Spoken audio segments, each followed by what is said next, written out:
I would characterize this whole space as an umbrella, which we call sustainable investing. And within sustainable investing, you have ESG strategies, which take into consideration environmental, social, and governance considerations in the investments.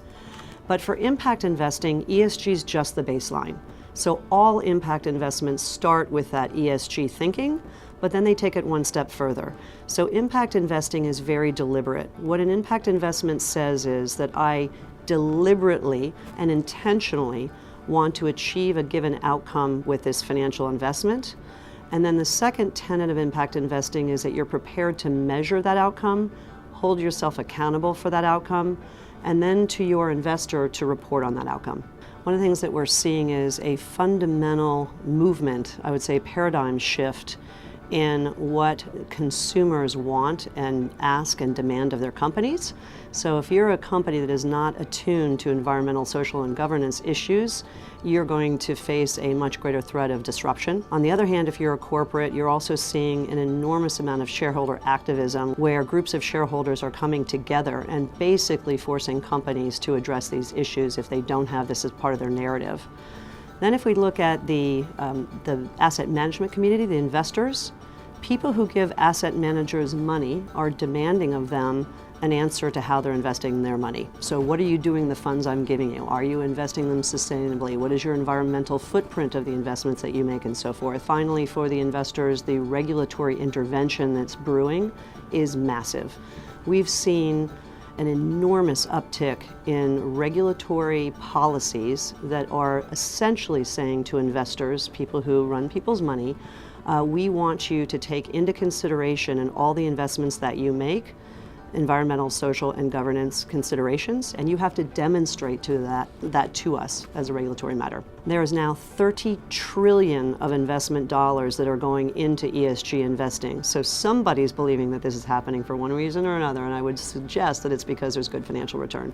I think the ESG theme is growing so quickly because people are become much more aware of climate change, the factors that are leading our environment to be materially different than maybe the way people expected it to develop. I think people are experiencing in their own lives changes that they didn't foresee coming.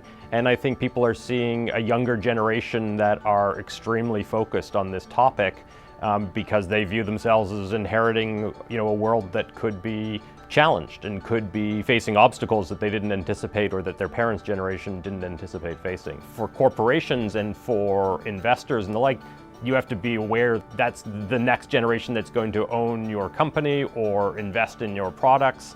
And if you're not attuned to that, you're going to fail to capitalize on what is going to be a very real trend. It is incumbent on all sectors, the oil and gas companies included, to behave in a environmentally responsible way and to reduce as much as possible the impact that they have on the environment. Oil and gas companies are working to address that. We have a number of clients around the world that have a variety of different strategies to reduce their own, scope 1, scope 2 emissions.